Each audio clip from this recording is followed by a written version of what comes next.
Good morning. My name is Ana Maria Lisa Diaz de la Garza. I work in the Facultad de Lenguas Campus Tuxtla of the Autonomous University of Chiapas. Together with my colleague Maria de Lourdes Gutierrez Aceves, we have prepared this presentation for you. We hope you enjoy it and that it helps you to develop positive attitudes towards teaching students who face barriers to learning and social participation.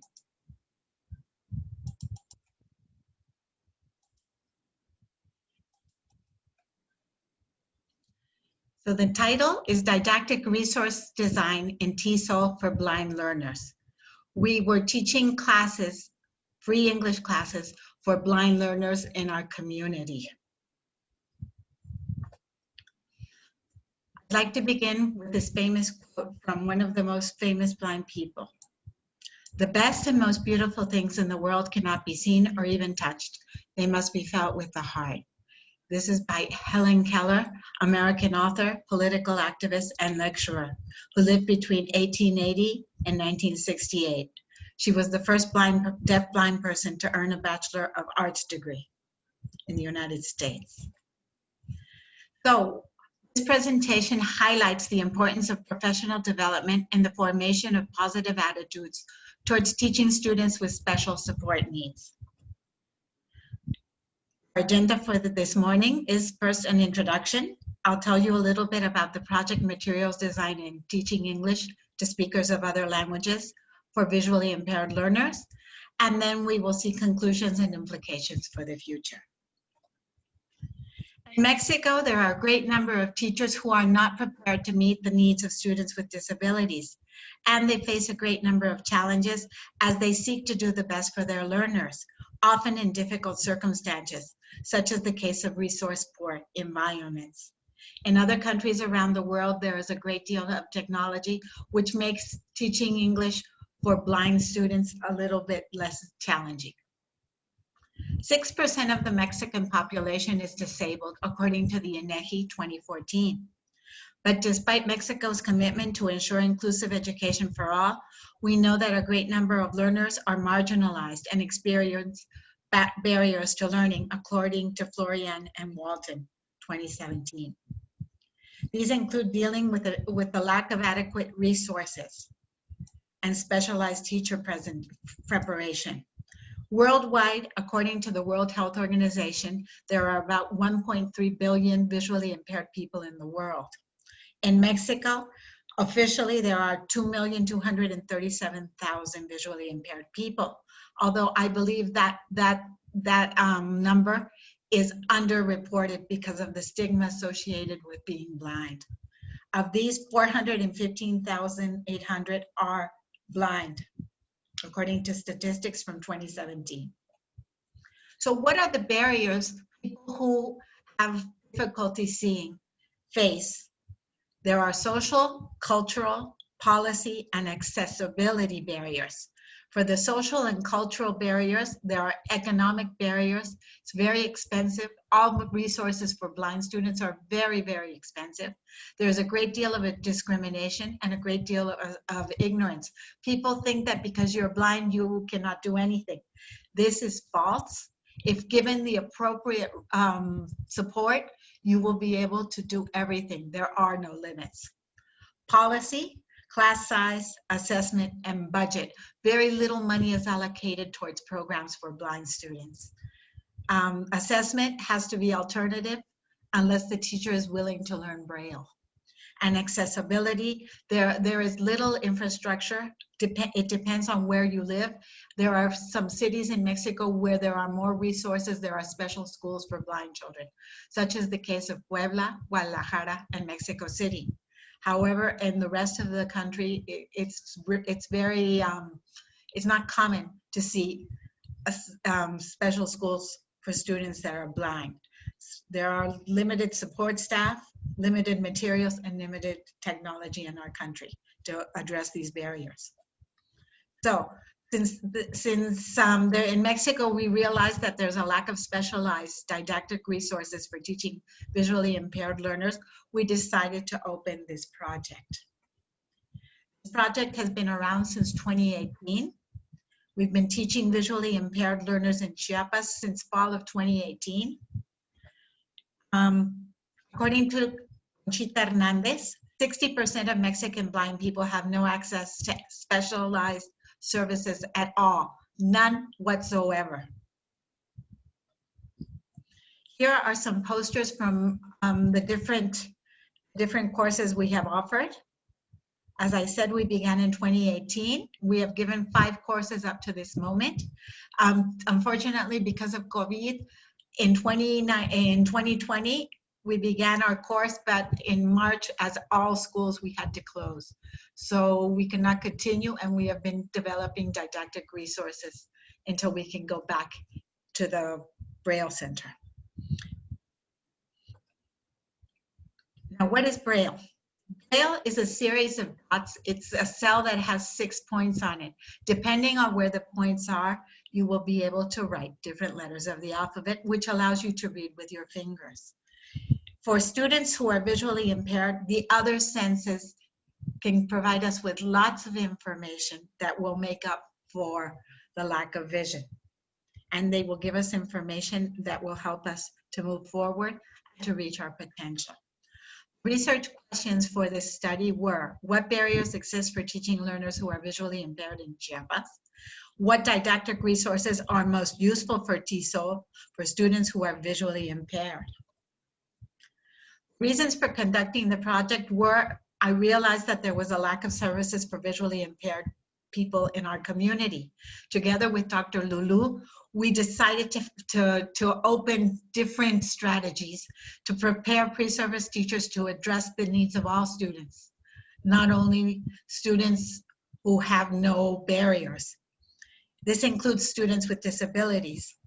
And we found that teacher education programs must utilize effective pedagogy to be able to address this. It's very important that we develop positive attitudes towards teaching students with disabilities. Many teachers have told us that they see them as a burden. They don't want them in their classroom, and this will not help anyone. The goal is to increase access to English classes for visually impaired or blind learners. The participants in this study were 2 student teachers during a 6-month period in the fall of 2019. With 2 groups of learners. One group was low vision, the other group was blind students. The data was collected through reflections, through teachers' logs, through interviews, and through observations. Some of the strategies we found most useful when working with students who have who are visually impaired is facing the class when speaking at a normal volume, identifying yourself before each interaction, verbally indicating when you initiate and end an interaction, providing reading tasks in advance so that the learner has time to convert them into Braille, or someone can read them and convert them into audio lessons. We should also allow students to record their lessons. And when we write on the whiteboard, we should tell the student what is written in any image or diagrams or charts that we use. Learners should be seated to their best advantage in the classroom, depending on where they hear the best and where they feel most comfortable. This is normally near the teacher, but sometimes not near the window because the sunlight might bother them because they might be photosensitive. As much as possible, it is necessary to eliminate background noises because these can interfere with the information the student receives. If there's someone outside honking their horn, they will not be able to understand clearly what is being said. We should also employ alternative assessment, and we should provide additional time to complete tasks because it takes a little bit longer when you cannot see. These are some examples of some low-cost resources that were created for this project. If you notice, they're made with things that you can find almost anywhere. They're made with foamy that has texture. This is very economical and allows us to provide a lot of information. In the first image, you can see that we were teaching weather. In the other one, we were teaching texture, soft and hard, with things that we find lying around the house, with foamy, tall and short, with yarn, short and long, and with ribbon, straight and curly. In the images, you can see us at the Cultural Center. in the images, I'd like to explain some of them to you. For Halloween, we decided to paint pictures on children's faces. They had never had this done to them because since they're blind, people ignore them, or they say, since you can't see, we're not going to do this for you. Like it's not worth it. But the students were very, very happy. The service learner that painted her face was telling her what colors. Now I'm putting a horn. The horn is yellow.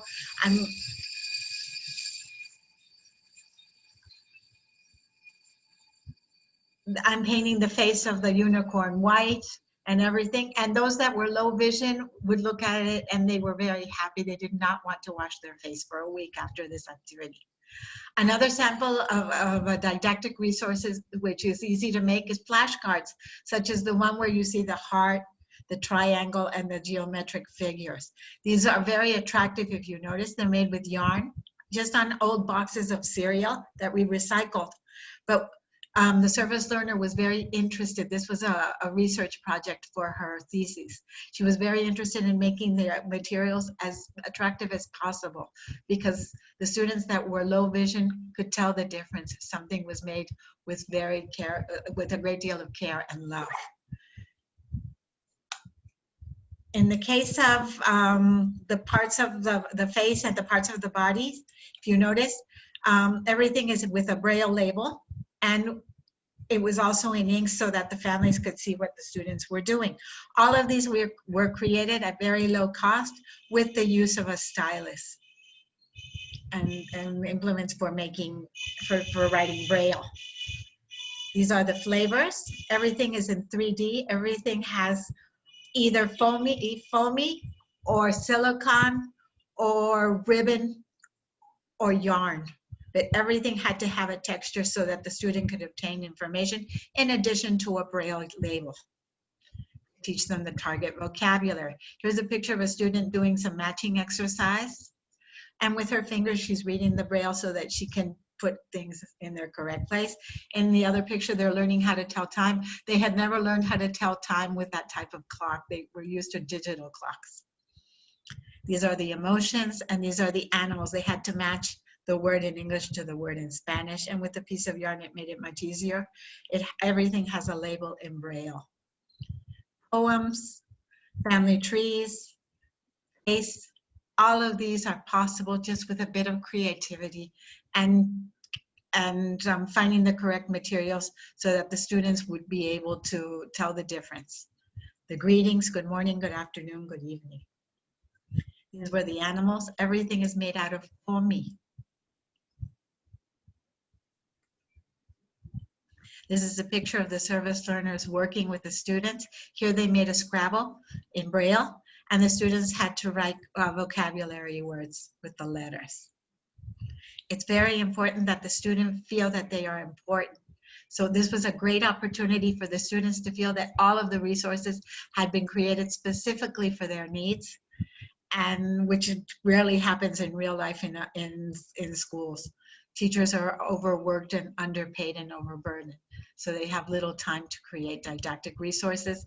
But if you notice that these are resources that are very useful for normal vision children, and all we have to do is put the Braille labels, and this will help them. For the low vision students, the contrast in the color between yellow paper and black print helps them so that they can see it more efficiently. In the case of books, a book is very, very expensive if I want the Braille version. A book can cost me up to 1,500 pesos on Amazon in Braille. So what we would do is we would buy the book on Amazon for 100 pesos, and then we would Braille them with transparent plastic that is self-adhesive. And that way the student could take advantage and see and obtain lots of information and read almost any book, although it is time consuming to Braille them. This is the way to teach them textures.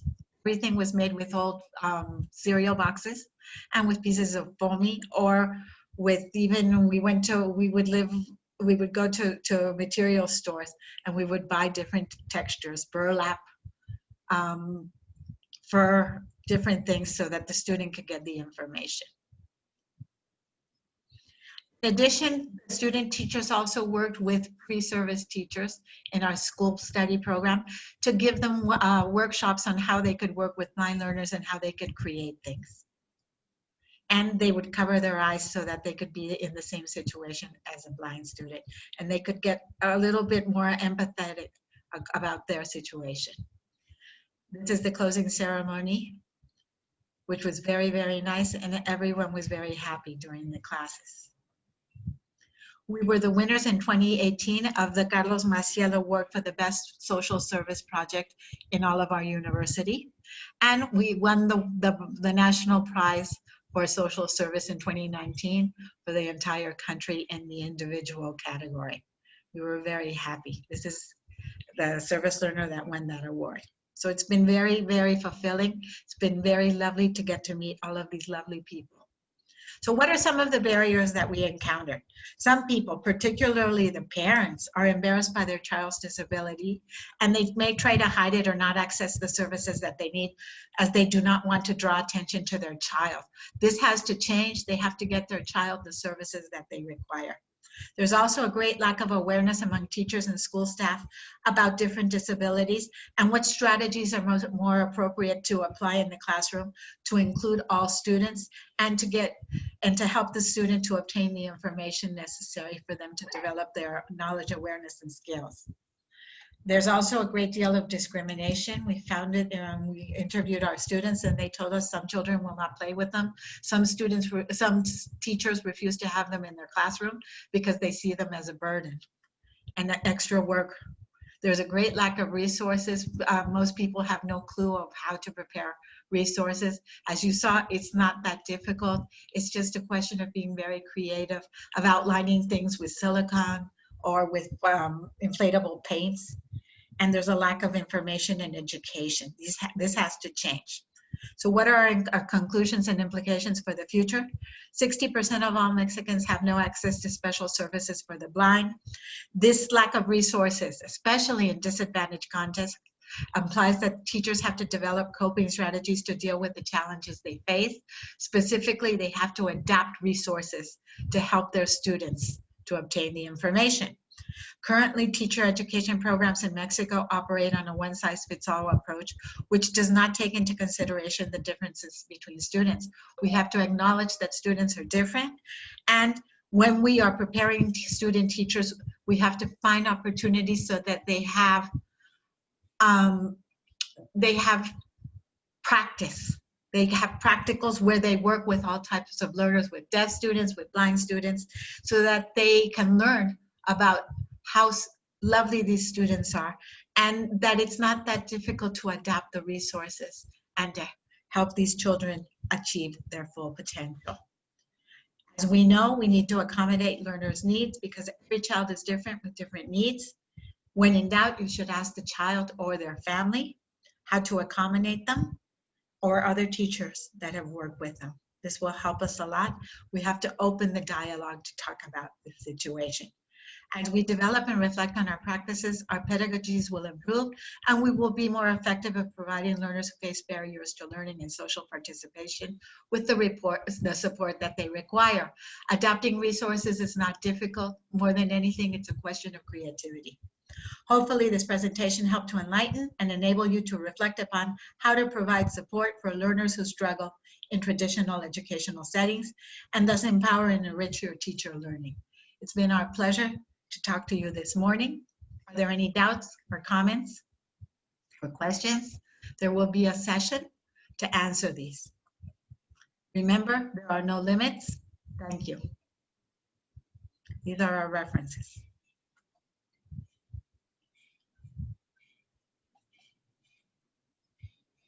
I hope you enjoyed this presentation. As always, if you have any questions, please write me and I'd be happy to answer. My name is Ana Maria Lisa Diaz de la Garza, together with Dr. Maria de Lourdes Gutierrez Aceves. We thank you for watching our presentation. Have a nice day.